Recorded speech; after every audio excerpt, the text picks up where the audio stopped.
Pejabat pemerintahan Amerika Serikat yang bukan Kristen akan dipecat per 2025. Pernyataan ini disampaikan TikTok asal Amerika @brianbanyo yang terkenal sarkas dalam setiap konten yang dibuatnya pada 10 Februari lalu. Dalam konten itu, Brian ini bilang Presiden Amerika Donald Trump dan Elon Musk, pegawai khusus pemerintah Amerika, baru saja menandatangani sebuah kebijakan.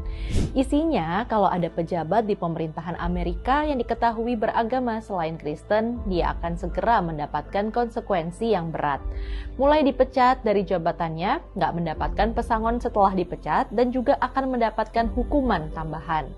Di penutup kontennya juga Brian mengingatkan netizen dengan berkata, bagi yang ingin daftar di pemerintahan Amerika, pastikan kalian memiliki sertifikasi kalian beragama Kristen.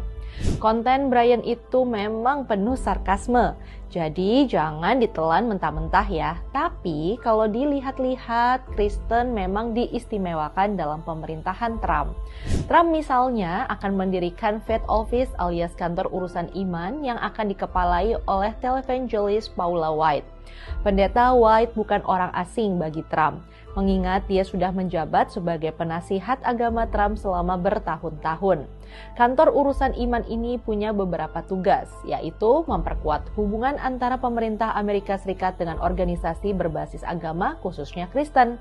Juga mengatasi fenomena bias anti-Kristen di internal pemerintahan Amerika, dan membantu organisasi berbasis agama, terutama Kristen, mendapatkan hibah dari pemerintah. Trump juga akan membentuk satuan tugas khusus di bawah naungan Jaksa Agung Pembondi.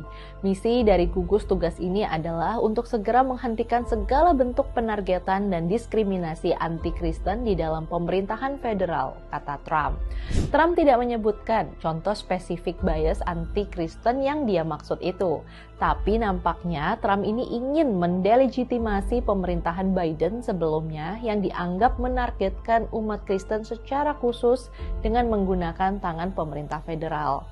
Kebijakan yang terkesan yang mengistimewakan Kristen itu tidak terlepas dari hubungannya yang spesial antara Trump dengan kelompok Kristen konservatif. Kelompok inilah yang memberikan suaranya kepada Trump dalam Pilpres Amerika meski mereka tidak tahu Trump tuh tidak sepenuhnya Kristen yang taat. Untuk menyenangkan mereka, Trump tuh mengeluarkan pernyataan dan kebijakan yang terdengar sesuai dengan nilai dan sikap mereka. Mulai dari sikap dan pernyataan Trump yang anti-imigran Muslim, sampai anti-LGBT. Kebijakan Trump yang pro-Kristen ini jelas bertentangan dengan konstitusi Amerika. Karena sejak awal, konstitusi ini Amerika menerapkan pemisahan prinsip antara agama dengan pemerintahan.